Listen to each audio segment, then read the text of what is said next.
All right, good evening. Hope you're all doing well. We are starting on the bottom of Ayin Hey Amid 4 lines before the wide lines, and we'll be learning Daf Ayin Vav tonight and stopping about 5 or 6 lines, maybe 6 or 7 lines before the bottom of the page.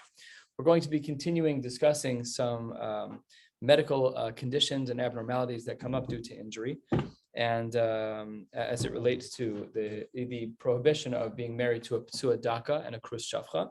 So let's get started with the final din of our Mishnah. The Mishnah that we had started was the first Mishnah in the beginning of the Perek. And the first Mishnah in the beginning of the Perek speaks about the parameters of psua daka. And the last thing that it said in the Mishnah was, if, unfortunately for this particular person, most of the atara is missing, but there's a tiny remnant of the atara, of the crown left over, so then he's still considered to be a kosher. But had that not been present, then he would be a puzzle. So that's where the Gemara starts today. Again, 4 lines before the wide lines on Ayin Ham at base 2/3 of the way down. If there's a little bit left. So Yasi Ravina Bekami Boile. Ravina didn't understand the Mishnah. When we say Maloha Chutsha Amru in our Mishnah, is it Al Pnei Kula or Al Pnei Ruba? Do we need there to be a full circle of skin, a full cylinder of skin at the very, what would have been the atara, the very bottom part of the atara that's closest to the shaft? Does it have to go around the entire anatomy? Or no, is it only, is it al pnei kula or only al pnei ruba? So it says the Gemara, Amar le Rabba Tosfar le Ravina, Malo hachut al pnei ruba v'klape resha. It has to be only the majority. So let's say there's a partial amount of skin from the atara that is present, and klape resha, and it has to be closer to the body.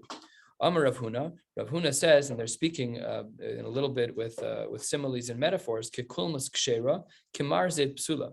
If you've ever seen a kulmus, a quill, you'll notice that when you're holding the quill, the top part of the quill is longer than the bottom part of the quill to absorb some of the ink as you write. So therefore, in this particular case, what the Gemara is speaking about is the last short line on Ayin Hamid Aleph, is that if a person's injury is that the top of the anatomy is seemingly regular length, but there was an injury that severed the anatomy, the crown, going downward from the top side to the bottom side, cutting inward closer to the body, if it has the shape of a kulmus, that's considered kshera. But kimarzev, in the reverse, it would be psula, meaning if it were to be that the anatomy were cut top to bottom on an angle this way, then it's kosher. But if it was cut top to bottom outward angle, so then it would not be kosher. And the Gemara speaks out the svara here. Why is this the case? Why do we say that? Because in one case, hashalit ba'avira, when it's the case of the marzev where the cut is an outward cut, so it starts at the top of the anatomy going outward, then there's a lot of air that's exposed to the body. This lowers the temperature of the zera and makes him infertile. But the other case where the cut is in the reverse direction, like a kulmos, lo shalit ba'avira. However, this is not agreed upon by everyone. For Rav Chizda Amar, the reverse is true. Kimarzev, when the cut is outward, then kshera kekulmos, when it's inward, psula. Why? Because when the cut is which one is it? When the cut is kimarzev, so hai gari, then when there's tashma shamita, then all of the appropriate parts of the male anatomy are touching the woman's body during tashma shamita, and that will cause for stimulation. But hai lo gari, but in the other case there will not be stimulation. So it's just a machlokes, and which feature is more important? Is it temperature or is it physical contact to the body? The shita of Rav Huna, the one we started with, seems to make sense. The shita that spoke about the temperature of the air, high, low, shalit, ba'avira, high, shalit, ba'avira, it really depends on temperature, because if you're saying it has to do with the physical contact of the remaining parts of the male anatomy during tashma shamita, it should be no different than a spout that's put through a barrel. What does that mean here? That okay, it's true that there are parts of the anatomy that are missing, but still, ruba de ruba of the anatomy is still touching the walls of the woman during tashma shamita, and therefore not a good argument, and therefore we would conclude that kikulmus kshera, that if the cut is on the anatomy is from top inward and down, so that's going to be kshera, and the other case will not be. It says the Gemara 4 lines into the wide lines and Ayin Hamid Beis, Amar the Ravina Lemar Pachi Amar Marzutra Mishmedra Papa Hilchasa Ben Kikulmus Ben Kimarzev Kshera. And actually, in both cases, we reject this. The Gemara says in both cases, whichever direction the cut is in the halacha is that the person's not a psua daka mihu mibayle lamata me'atara lamala and pshita de lamala me'atara. Nami. So the Gemara is just discussing here where the cut actually takes place. Is it all the way at the end of the atara? The Gemara says it can't be all the way at the end of the atara, because if there was a nick right at the very end of the atara, that the very, very end of the anatomy, that would not be a case of krushavcha, only when it's closer to the bottom of the crown, bottom meaning closer to the shaft itself. Fine. Says the Gemara. The Ravina, 4 lines from the bottom. What was Ravina doing with this conversation with Maremar about, where on the body, the Gekulmos, Kemarze, Ksher, both of them, the Ravina, the Shibushe, the Maremar, Hudabai, he was just testing Maremar. They were just talking through the Sugya. Again, what the implications are is itself interesting, but the Gemara, Rashi says 2 lines into the Y lines, the Shibush and the Maremar, Leida im mechudad hu, lahashiv al she'ela. So just to answer the Kashi, he was just testing it in the base matter. A couple of quick stories. There was a particular case that happened in the city of Mata Mechasya, and his injury was in such a direction where he would not have been kosher. So Shafye, they actually cut more skin. Shafye mar barabashi kikulmus ve'achshere. He reshaped the cut. He cut a little bit more off of the anatomy to make sure that it was a cut in the right direction ve'achshere, and that made it then kosher, which rejects the previous statement of the Gemara that kikulmus and kemar zevar kshera. Okay, so the discussions here as to what's mutter and what's not, what's puzzle and what's not. 2 lines from the bottom says the Gemara, istatim guftav de shechvas zera. The tubes that normally carry the shechvas zera became clogged up. The apik b'makom ktanim. And somehow, and this doesn't seem scientifically sound today, do we say nishtana hatvaim, that nature changed? I don't know. But the Gemara says that when the tubes that carry the zera were all blocked up, ve'apik b'makom ktanim, it then somehow managed to go down the urinary tract in one way, shape, or form, and that was a shaila. So Sava Rav Bibi Barabayla Achshure. I don't even know, how did they know that this was even taking place? Okay, I don't know, but they knew. Savra Bibi Barabayla Achshure and Amar Papi Mishum da Asumi Mulai. Just because you come from this place called Mulai, Amrisu Mili Mulyasa, you should say such ridiculous things. Of course not. The Makoma Mevashla, only when the zera is in the right place, in the right tubes that it belongs in. That's when it's Mevashla. That's when it's the right temperature, when it can cause for to impregnate. And Shalom Makoma Lo Mevashla. So the Gemara rejects this possibility. Top of Ayin Vav Amud Aleph, 2 lines down. Let's say that a person had a piercing injury that would have led to them being a p'tua daka, but then it healed. Kol she'ilu nikri v'nikra pasal. In any case scenario that the person would have had seen keri, he would have seen zera, and had it been that the pressure of expressing the zera would reopen the wound, so then that's a problem. That's a pasal, v'lav kosher. So that's what the Gemara says. So there are some injuries that are kind of on the fence, and there's a huge nafkamina l'maisa whether or not this person's a pasal, and we're going to get into that in a minute. Says the Gemara, Hava be Rava. Rava was saying, Hecha, where is this tear? Ilema lamata me'atara. If it's all the way at the end of the anatomy, afilu nichras nami, even had that end of the anatomy been fully removed, if there was just a small amount of the atara, the end of the crown that was removed, that's kosher. That's for sure not the case. Ella, it must be the atara atma lower down on the crown. And the Amoraim take over this sugya, and the Gemara says as follows: Itmar nami, I should say. There's another statement of the Amoraim. Amar Rav Mari bar Mar, Amar Mar Ukva, Amar Shmuel. Nike ba'atara atzma v'nistam. So there was an injury in the crown, one that would have made the person into a p'tua daka or a krus shavcha. And the Gemara says then v'nistam it healed. So it says the Gemara, kol she'ilu nikri v'nikra pasal. If in fact when there is zera being expressed, that it would actually tear the skin and the person's apostle, v'ilav kosher. Now we're about to read the Gemara's way to assess whether or not this person's a puzzle. But the only way to really test it is for there to be sperm ejaculated from the body. Otherwise, that's the only test. That's the only measure to know if the tear is a tear that makes him a puzzle or not. So therefore, we have to find a way for him to do this in order to test, but it has to be a way that's mutter. So the Gemara gives a couple of completely wild recommendations. I don't know what they mean other than what the words say. So it says the Gemara, Shalach le Rava berei de Rabba le Rav Yosef. So Rava was a 4th century Amor, the famed Rabbi Rav Yosef, who later in his life lost his memory. This is the famous Rav Yosef. Anyways, Rava was his Talmud, and he said, Yilam Deinu Rabbeinu, Hechi Avdinan. How is one supposed to test for this? So says the Gemara, Amar le, Ma'isina naha machamimo de sa'are. You should take bread that's made from barley, umanchinan le abe pukre, and they should put it on their backside, umikri, and that will cause the person to see zera, b'chazinan le, and then we can test whether or not this is the case. This doesn't sound like a biologically sound kind of a thing. In fact, it seems a little bit off the mark. So the Gemara says, Amar Abaye atu kule alma Yaakov Avinu. This is only for people who are on a lofty level, like Yaakov Avinu. Havoy dechsiv bei kochi v'reshi son shlo ra'a keri miyama. We know that The famed story is that Yaakov never ever had a mikra laila. He never saw zera once in his life, not one time, until he got married and until Reuven was born from the first droplets of Keri. So fine, so says the Gemara, that doesn't apply to everyone. Ella, Amar Abaye, me'avrinan kame big date sivonin. Maybe what they should do is bring in front of him clothing that are colored, women's clothing that are colored. That's a problem on 10 fronts. We got halachic issues. The Gemara elsewhere in Shah says you're not even allowed to look at a woman's clothes with any hirhurim whatsoever. Even if a person would sexualize that which even shouldn't be sexualized, that would be usher. Certainly, you're taking women's clothing specifically to make sure that he has inappropriate thought. It's crazy. Anyways, the Gemara says, Amar Rava, you have to be a pretty big Russia to see clothing, and that should lead you to the point of seeing zera. Atukuli alma Barzilai Agiladi, who everyone is such a bad person that they select this guy Barzilai that he sees clothing. Such a person, that's ridiculous. It says the Gemara, the strangest of conclusions. Eli, you're right. The way that we test as to whether or not this tear is considered to be a tear that makes a person a Chris Shafcha and a puzzle is with the barley bread that's placed on their backside.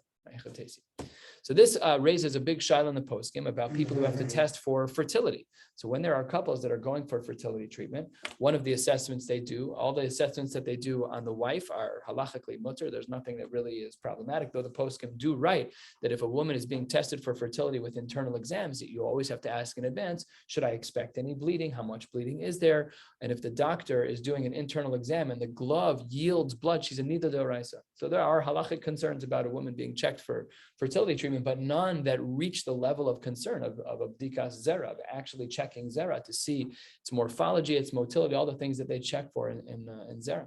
So this is a big deal in the poskim. So that's why Reb Chaim Kanievsky Zatzal, one of the reasons why he was opposed to in vitro fertilization, because it required being motzi zera outside of the framework of Tashma Shemitah. So this is a big shot. I spoke about this a couple of weeks ago briefly, but just to run through the basic run of the poskim is like this. The way that they would collect zera to test it in a frum culture is that they have these special types of condoms that are used. The couple would have regular tashma shamita, but with a condom. The zera would be used to test, and then the remnants of that zera would then be reinserted into the woman's body. This is a procedure called an IUI, an intrauterine injection. They put the zera back into the body, and if it works, it works. If it doesn't, it doesn't. But then literally none of the zera is wasted at all. None at all. What if you're only doing a bdika zera without that? So most poskim are still matir. Many poskim are still matir for this, but it really should be done derech tashma shamita. What happens if the woman is in nida? And now is the only time you could do the bdika zera. You can't have tashma shamita. So Rabbi First and other poskim are makbid that based on a tshuva of Moshe that you're not allowed to collect zera through masturbation, because the process of masturbation, separate of the results of masturbation, the process of masturbation is nisur d'oraisa, separate of shechva zera. Other poskim say that's not correct. It's only the results, but because the results here are specifically for the mitzvah of pru or vu, so that's not the isser of shechva zera lebatal. So this is a big deal in the poskim learned from this Gemara. What didn't the Gemara recommend? Masturbation. Why wasn't it recommended? Because maybe it's usser. But you have to test to see if this person's a puzzle. Okay, so we come up with a workaround, the way that it's not. So that's where some of the poskim infer that the masturbation process itself is usher, because the result is the same with the nahama, with the barley bread. The result is still the same, that there's zera to test the tear in the anatomy as to whether or not it makes a person a puzzle. So maybe you can be medayik from here that there's an isser d'oraisa just for the process of being shechva zera levatel. It's just a process of masturbation irrelevant to the result. The Gemara says a little bit more than a third of the way down, Tana Rabbanan. Nike puzzle. If there's a person who has a piercing in this area, he's going to be a puzzle. Because the zera does not leave the body like it normally does. It doesn't leave in an ejaculate form. It just comes out of the body very slowly. Nistam, but if it gets healed again, kosher then he's kosher again because he's able to have children. This is one of the examples in the Torah where you have an example of someone who's a puzzle and he can become healed again. Well, thank you very much. Why are you telling me that? You must be coming to exclude something. Zehu lemeute mai, lemeute krum she'Allah machmas maka bereya de'enukar. So when we check out the lungs of animal, a reya is a lung. So there are these things called a sircha or a krum. There's a little bit of a scabbing that exists over a lung. So when we were in Smicha, they took us to a shlachtas, they cut out the lungs after they took an animal, they put it on an air tube, they blew up the lungs, and the lungs expanded very, very widely, and they would check for sircha. So if they saw a little scabbing, that's what this is. If they saw a little scab, a little growth of skin that covered over a hole in the lung, so you might want to argue, okay, the animal's glot right now because there's no problem, there's a scab. No, that's called a sircha. And that's not choser livrioso that we say that it's kosher. That's not allowed. That would be meat that's not glot kosher. We don't even touch that. I don't even think you could find meat that isn't glatt kosher where we live. I don't even think that's possible. So that's what the Gemara is saying over here, is only in this case of the krus shavcha, where there's a wound that would have made the zera come out slowly and not normally. So then that would have been a psula. But if it gets healed, then he's fine.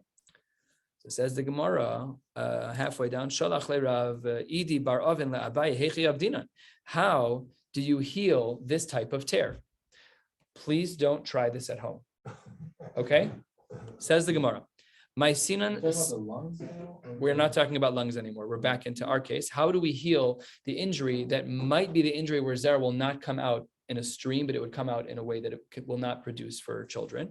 It'll only come out slowly. So says the Gemara, what do? No problem. Classic medical. You can Google this. Exactly right. The Gemara says you take one pearl of barley, my sinan sa'arta, umisartinan, you actually cut with the edge of the barley, which is very sharp. You cut in a way where it bleeds a little bit. And then umaisisan tarba v'shayfin, and you take a small amount of fat and you place it on that wound. And then obviously you go get an ant. Umaisinan shumshana gamla umenachtinan le. You take an ant and you place it in such a way where the bite of the ant will grip the two pieces of skin together. Note to self, we have stitches nowadays. We don't need to collect ants for these purposes. And right as the animal bites the skin so that it's closed, then upaskina le the resha. You cut off the head of the animal and leave it there. This is a wonderful scenario. The dafka sa'arta, of course, obviously, we're only talking about a barley. We're only talking about barley. Aval parzila, but something made out of metal you should not use because mizrach zarp will cause for incorrect healing. The hani mili, when is it that we say that we do this ABCs type of healing process? That's only true katan. That's only true if the wound is very small. Aval gadol mikpule mikpal, the scabbing will just come off, and that person is going to be a puzzle. So if there is such a tear on a person's anatomy, first of all, go see a physician and get stitches. But in a rare scenario where you don't have access to normal modern medicine, I guess I still don't think you should try this, but that's what the Gemara recommends. I don't know how to explain anything other than the translation of the words. Ani lo yodea, I don't know how this works. I have no idea. Okay. Says the Gemara a little bit more than halfway down, 4 lines before the wide lines. Omar Rabba bar Rav Huna, hamatil mai mishtei mekomos pasul. A person who urinates out of 2 different places on their anatomy, they are pasul. So this actually happens. There is an embryological disorder that can happen with babies called hypospadias. Basically, the way the anatomy forms is that the urethra unrolls and flesh wraps around it. And if you're a healthy, normal person, then when the anatomy is done, you can urinate straight from the end of the anatomy where the meatus is. The meatus is where the urine comes from. But babies who have hypospadias, when they're born, the urethra stops unrolling halfway. And literally, when the anatomy is perfectly straight, there's a hole on the bottom side of their anatomy. They urinate straight down, even when the anatomy is pointed out perfectly straight.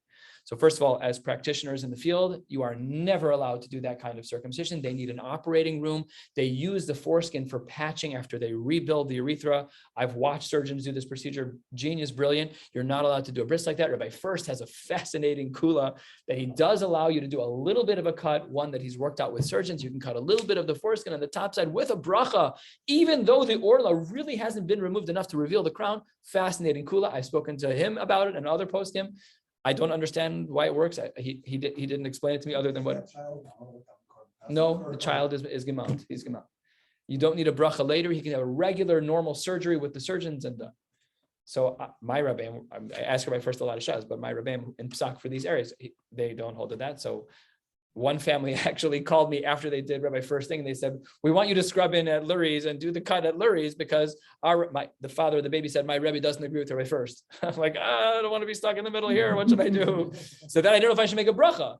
If Rabbi First bris actually worked, I'm not allowed to make a bracha. I'm standing there in this operating room. I called a bunch of people from the. I'm like, what am I supposed to do? Am I supposed to make a bracha? Am I not? So the Maisa, I ended up not making the bracha. I called Rabbi First. It's only a suffix brachos according to those who disagree with Rabbi First. But it's a suffix. So I called Rabbi First. I explained the whole scenario to him. I didn't say who it was, but he said you should not be making the bracha. I mean, Pashut, he would say that because he held that it was okay. But it's suffix brachos. Anyways, these types of anatomies can happen. And when they do, you can have a child who actually can urinate out of different parts of their anatomy at the same time. So that's really a problem. So that person, if that happens, that person is considered a puzzle. 3 lines before the wide lines. Amar Rava, less hilchasa lo kibara, lo kibra, velo ke'aba. The halacha is not like the son and not like the child. This is talking about Rav Huna. This is Rabba bar Rav Huna. So the halacha is not like Rabba, and the halacha is not like Rav Huna. Bira hada amran. Like Rabbah, this din that he just said, that a child who urinates out of two different places at the same time, that halacha is not like him. And Abba and the father, the Amar Rav Huna, Nasham HaMisolulo Zubezu, if you have two women who are intimate, psulos lekehuna. So according to Rav Huna, he held that two women who are intimate with one another, they're psulos lekehuna because they're zonas. That's what Rashi says, the last Rashi in the Mishnayos, the last Rashi before the Mishnah, 15 lines from the bottom. Psulos lekehuna, Rashi says mishum zonos. But the other poskim say, no, not like that. Even the strict shita that says that if a single man and a single woman are intimate and they bear a child, that the child, then forget bearing a child, excuse me, let me start over. That if a single man and a single woman are intimate, that woman becomes a zona. No. Even that shita hanimili ish, that's only true when a man sleeps with a woman. But when a woman sleeps with another woman, that's not tashmish amita. That's just not, there's no tashmish amita, there's no aver tashmish in that case, and therefore it's aser aval isha, says the Gemara, pritzusa be'alma, it is considered to be pritzus, but it would not be absul. So that's how the Gemara concludes by rejecting two halachos, one of Rabbah and one of his father Rav Huna. By Rabbah's din, if a child, if a person has a urine exiting the body in two different locations on the anatomy, he is not a puzzle. And if two women are intimate, that is not considered tashmish amita, it's pritzus be'alma, and therefore she's not considered a zona. Second of the wide lines, ayin vav mid aleph. Psuadaka ukrus shafcha mutarn begiores mishuchreres ve'ena nasurin elami lavo bekahal. Psuadaka and ukrus shafcha, they are allowed to marry a giores and someone who's been freed of slavery. They are just simply not allowed to marry into the kahal, marrying a regular Yisrael. Shene'emar, as the Torah tells us, lo yavo psuadaka ukrus shafcha bekalasha. Because a psuadaka and ukrus shafcha cannot come into the kahal. Bo minei Rav Sheshes. Psuadaka Meshuchreres is a woman who was an Eved and she was freed to be a full Jew. So even that person's, yes, they're a full Jew right now, but they're only the next generation will be totally normal, and therefore she's not yet kahal, and because she's not yet kahal, so therefore the Psuadaka can still marry this person. Their only limitation is a regular Yisrael. So it says the Gemara, Bo minei Rav Sheshes, Psuadaka kohen mau b'giyoros meshuchreres. If you have a kohen who is a psuadaka, so he can't have children, can he marry a giores or a meshuchreres? Normally, he would not be able to. So what's the chakir of the Gemara? Do we say b'kedushtei koi, that really, even though he's a psuadaka, he still maintains his kedusha, the asir, and therefore he should not be allowed to marry these women like any other kohen would not be allowed to marry a giores or a meshuchreres? O dilma, or perhaps that because he is a krus shafcha or psuadaka, therefore, lav b'kedushtei koi b'shari. He loses his status as a Kohen, and therefore, because he's a Ptuadaka, therefore it's allowed to marry the Giores and the Meshuchreres. So Amar le Ravashi, Rav Sheshes, excuse me, I can answer that. Tani Tuho, we already learned this. 5-6 lines into the wide lines, Ayin Vav Medal. Ptuadaka Yisrael, we're going to learn from a Yisrael. If you have a Ptuadaka Yisrael, Mutter ben Nesina, he's allowed to marry a Nasin. What is a Nesina? A Nesina in the female, what does that mean? Take a look at the first long line of Rashi. Rashi says, Dibramas Nesina, Mizayin Umos Min Hagiv Onim. So this is from the 7 nations of the world. And one of these women, a Psuadaka Yisrael, is allowed to marry a Nesina. And if you want to say that the Yisrael still has maintained their level of Kedusha, then we have a problem. What? We're not talking about a Kohen right now. Psuadaka Yisrael, Mutter ben Nesina. No, we're talking about Israel. If we still had the status of being Yisrael with the Kedusha of Israel, then what about the fact that there's lo tischatein bam, that you're not supposed to marry these people? So Amar Rabba Atu Hasam Mishum Kedusha Valav Kedusha. You think we're talking about Kedusha? Dilma, what's going on with that Yisrael? Dilma Molid Ben Va'azil Plach. Maybe the concern over there is that you might marry that non-Jewish person and they'll have a child who will worship Avodah Zarah. That's true, and they're goyim. But kimegaire Yisrael shari. But when in fact they do convert, then the Psuadaki Yisrael can marry the Nasin when they in fact convert. However, V'Rabbanan who did Gazru, but only a rabbinic injunction against marrying them when they convert. When was there such a gzera d'Rabbanan against marrying these people? That's only true when they're fertile. Aval hai, this person, this Psuadaka Yisrael, the labar lu de lo gazru be'Rabbanan. Therefore, the Psuadaka Yisrael can marry the Nasin who was a ger. So maybe we can see from here that there's a reduction in kedusha by the Psuadaka Yisrael, and by extension, there's also a reduction in kedusha by the Psuadaka Kohen. Says the Gemara, Elamayata, if what you're saying is true, is that the only time we allow for marriage to a Nasin to take place is when is when a person is infertile. What about a mamzer? Says the Gemara, Miata mamzer debar olode. A mamzer is able to have children. Hachanami do aser. Are you going to say that a mamzer is not allowed to marry a nasin? That's not correct. 5 lines from the bottom of the Gemara. We have a Mishnah. We learned this already. I think in this Masech we learned it already. This line, we learned it once about 50 blot ago. And the Gemara says that a mamzer can marry an asin. The only time the rabbis had a rabbinic injunction was with a kosher, but when it came to apostle, so then a mamzer can marry an asin because they're apostle, and therefore they're allowed to marry an asin who's a ger. Now, all of this was Rava's answer, because Rava had said that we weren't talking about Kedusha, we were only talking about whether or not the person was fertile. But Hadar Amar Rava Lab Milse, I reject my own answer. The Osam of De Kochavim, Les Luchasnus. There's no such thing as marriage by, we have this idea by Bishul Akum. The reason you can't eat the food that's made by an Akum is good Mishum Chasnus. We don't want to get too close with everybody. So it says the Gemara, it doesn't apply by a Goy. Nisgairu Islu Chasnus. Just to say parenthetically, we don't paskin like this. We believe that there's a concern of Chasnus by Goyim. We do. That's why we have Bishul Akum. That's why we have a lot of different restrictions, because we don't want to get too close to the goyim. We want to make sure that our kids marry Jewish. So Masiv Rav Yosef, hang on one second. That's not true what you just said. You wanted to say that there's no chasnos by a goy, but Vayischatein Shlomo es bas Paro melech Mitzrayim. That's not true. In the times of Shlomo married a person whose name was Bas Paro, and it was the daughter of Paro, who was the king of Mitzrayim. And that means that there is chasnos by goyim. Says the Gemara, no, Giure Gaira. She converted. Shlomo couldn't have actually done a conversion for her because there were no conversions at that time. What was our concern with conversion at that time? Our only concern was that people wanted to get in with the king. Because Shlomo was very wealthy, David was very wealthy. Says the Gemara, that doesn't apply here. That by her, she was very wealthy. She was Baspar. It wasn't concerned about her converting for money. So she was converting for the right reason. Says the Gemara, but really the concerns over here is the Hamitzris Rishonahi. Maybe we should say that she's considered a first generation Mitzri. And even though she's not, Tosfos deals with this at length, that really she's not a first generation Mitzri from the time of Yitzias Mitzrayim. This is many years later. This is Shlomo HaMelech. It's not by the time of what are you talking about? Yitzias Mitzrayim. It's many years later. So it says the Gemara, B'chitema Hanach Azla Alma if you want to say that maybe the mitzrim of old are gone and they're gone for good, and there's never going to be a din again of a mitzri in their first generation, that's not true. Ve'atanya Amar Rabbi Yehuda Minyamin ger mitzri hayali chaver. I had this friend. Rabbi Yehuda said I had a friend named Minyamin. He was a ger mitzri. Mitalmidei Rabbi Akiva. Amar, he said of himself, Ani mitzri rishon v'nosasi mitzris rishona. The Gemara says, I'm a Mitzri first generation, and I married a woman who's first generation Mitzri as well. And I have my son marrying as well. My son's going to marry Mitzris as well, so that in the third generation, my son can marry into the Kahal. So what do we see from here? That there can be a rekindling of the Mitzri people. Unbelievable thing. Take a look at Tosfos, who just throws his hands up a little bit. Tosfos Dibra Maskal Min Yamin Ger Mitzri V'im Tomar V'lama Lo Haya Motor Lavo Bakal. Why would he not have been able to marry in? V'halo Ein Mitzriim B'Makoman Shekvar Allah Sancher B'Bil Kol Olam. Umitam Zeh Hiter Rabbi Yeshua as Yehuda Ger HaAmoni B'Maseches Yadayim U'Maisa B'Perek Shachar Shamal Rabbi Yeshua Motor Ata Shekvar Allah Sancher V'Chule V'Chule V'Chule. Tosfos goes through a whole arichus here as to why this Gemara makes any sense at all.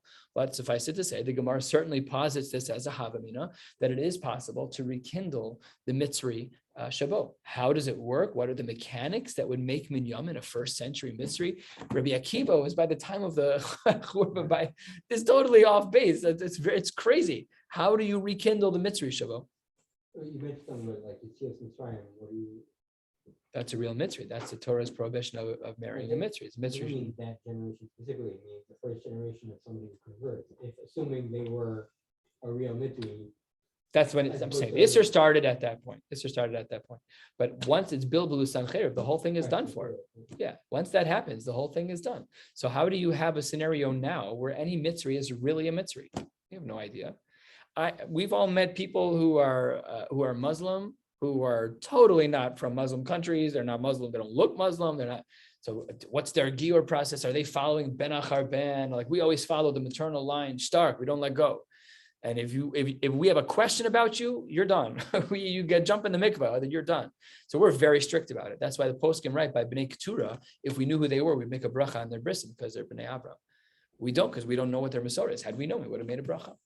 Anyways, the Gemara discusses this. So the Gemara says 5 lines down, Amar Rav Papa Anan Mishlomo Leku v'Nasiv. How can you even ask any of these questions from Shlomo? Shlomo lo Nasiv midi. He didn't marry her at all. Dichsiv Bey, it says about him, You're not allowed to marry these people. They can't marry into you. It's going to drag your hearts away, and you're going to follow them. Bohem Davak Shlomo la'ava. And it says he was only Davak, implying that he wasn't actually married. So it says the Gemara, it seems that he was not married at all. So our whole Gemara's premise was on the fact that he was actually married, that maybe there was chasnus by Bas Paro. Ela kasha v'yischate. And how do we understand the pasuk? And the Gemara concludes, mitoch ava yiser sha'ava, because he loved Bas Paro so much. Ma la'lav akasav kilin yischatin. But really, lemaisa, really, there is no chasnus by a kohen. That's really what the Gemara concludes. Okay, says the Gemara, Amarle, concluding the Krus Shavcha Sugya, at least most of it. Amarle Ravina Ravashi, V'ha'anan Tnan Tzuadaka of Krus Shavcha Mutarim Begioris Meshuchreres. One part of the Mishnah that we just learned says that a Tzuadak and Krus Shavcha, they're allowed to marry Gioris Meshuchreres. What would be the diuk from there? Habin Asir, not Asiri. You can only marry a Gioris and a Meshuchreres, but not an Asina. And Amarle, if that's true, Latamech Ema Seifa, but the next line in the Mishnah says the opposite. Ve'enon Asir Nela Milavo Bekahal. The next line says they're simply not allowed to marry anyone who's a Yisrael. What does that imply? Habin Asina Shara. Oh, so it says the Gemara, we have two opposite implications from our Mishnah, and whenever we see two opposite implications from one source, the Gemara's general rule is you can make no inferences about a nasin from our Mishnah because it has opposite and opposing implications. Let's discuss Ammon and Moab as we get close to Shavuos. This Gemara is very apropos. Ammoni uMoavi, if these two nations are the daughters of Lot, Asurim, Ve'isur and Isur Olam, the men are never ever allowed to marry in. Aval Nikvosei, and they're the women of that culture. So Ammonis and Moavis, Mutaros Miyad, they don't have any waiting to do. They can get married right away. Mitzri ve'Edomi, when it comes to a Mitzri and an Edomi, Einam Asur Me'ala Ad Shalosh Toros, they have 3 generations of prohibition. Echad Zachar v'Echad Nekevos. And that applies by both. So men and women, 3 generations. Reb Shimon matir sana kevos miyad, but Reb Shimon, when it comes to a mitzvah and an adomi, Reb Shimon is matir out of the gate. Why? Because last short line on Ayin Vav Mebez, we're going to be going until about 6 lines to the bottom of the page. Reb Shimon Kal V'chomer Advar. We have a Kal V'chomer here. Umay b'makom shasher sazacharim Isra Olam. In regards to the case of Ammon and Moab, where we said that men are forbidden forever, and in that case, hitzer sana kevos miyad. In that case, the women were allowed right away. Then makom shelo asar sazacharim ela ad shlosha doros. Then when men are only restricted by mitzri and adomi for only 3 generations, eno din shenatir sana kevos miyad. For sure, we should have that. That makes no sense. If when the men are forbidden forever, the women are allowed right away, then why, when it comes to the next case of Mitzri and Adomi, do we say that the men are restricted for 3 years, for 3 generations, and the women are also for 3? That doesn't make any sense. Amru lo, so they said back to Reb Shimon, im halacha nekabel. If what you're saying is actually a tradition, then we agree. Ve'im ledin, if you're making up your own kal v'chomer, yesh tshuva, then we could argue that. So Amar lehem, he says back to them, lo, that's not what I'm saying. It's not my own din. Ki halacha ani omer. I'm telling you that's the din. The din is that when it comes to a mitzvah and an adomi, the restriction for 3 generations is only on men, but not on women. They are allowed to marry even in the 1st generation. What's the status of those children? If you marry them, marriage is also. I don't think there's a problem. I don't know. I'm guessing it's only a psul in the kids. I don't know. What do the psukim say? Lo yavo. I think it's like lo yavo bekal. I'm not sure. Maybe not, but I don't know. Maybe if there's an Isser D'Oraisa, Rabbi Akiva has that shita that even in a Chai Lavin can still be mamzerus. But I don't know the answer to the question. We have to look. The Gemara opens Minuan immediately. How do we know the very first din of the Mishnah that we learned that the women can be married right away? Amar Rav Yochanan Damar Kra. When David went out into the field, he was a young boy at this time. He was going to go fight Goliath. Omar el Avner. So Shaul said to Avner, Sar Tzava, who was the general, Ben mi zehanar Avner. Who is this person, Avner? Who is this boy? By Yomer Avner, I have no idea who this person is. Asked the Gemara, how can you say that he did not know who? How can you say that he did not know who David was? The David would play music for Shaul. Of course they knew each other. Says the Gemara, yeah, you're right. It doesn't mean he didn't know who David was. Ela avua kamash. He was asking who David's father was, David ben Yishai, but he didn't know who Yishai was. Says the Gemara, Aviv lo yadale. Everybody knew who Yishai was. He came with fanfare. Vaksiv, the pasuk says, Veish b'mei shal zaken bava anoshim. V'amar Ravi tema Rabbi Abba ze Yishai avi David shenichnas be'uchlusa v'yatza be'uchlusa. He would show up with 600,000 people everywhere he went. That's what Rashi says. 8 lines from the bottom of the page. Be'uchlusa sar al shishim ribo. He had a lot of people traveling with him. That's a big entourage. So therefore, there's no possible way that Shaul didn't know who Yishai was. So then again, back to the question, what was he saying to Avner Sar Tzava? Who is this David? Who is his father? Who was he really asking? Says the Gemara, Hachi Kamar Shal. Imi Peretz Asi, Imi Zerach Asi. Which child did he emanate from? From Peretz's lineage or from Zerach? Imi Peretz Asi. If he's coming from the line of Peretz, so then that's the line of kings, and everybody does exactly what he says. And if he's coming from the line of Zerach, so Chashiva Ba'alma, a regular Chashiva guy, but not a melech. Says the Gemara, my time Amalei Shalale. Why was he even asking about this? What did he see that made him ask that he should care one way or the other who David was from Peretz or from Zerach? Who cares? Says the Gemara, because the pasuk says, Shaul is David Madav. He was wearing those clothes and it actually fit him, Kimidaso. But that was B'derech Nes. It shouldn't have fit him. Why not? Because he was taller than everyone in the nation, including David. So Amarle Doag HaAdomi was a Talmud Chacham. He says to Shaul, before you get all up and figuring out whether or not he's appropriate for Malchus, ask the different question of whether or not he's even able to join the Jewish people. My time, because he is a descendant of Rus HaMoaviyah. Abner Tanina, Amoni, below Amoni is Moavi, below Moavis, that there is no restriction of a female marrying into the Jewish people. Therefore, to verify our din from our Mishnah, we therefore know that Nikvosehem Mutaros Miyad, that an Amoni or an Amonis, a Moavi and a Moavis, that the women are allowed to marry in immediately, even though the men can never marry in. We'll stop right here at Elameata. Tomorrow night there is no shiur, not tomorrow morning either. I'm going to record and post probably around 4 or 5 o'clock, 4 o'clock, something like that, and I'll keep you all posted on that. Wishing you all a beautiful night. Right now, is the Yevamos father's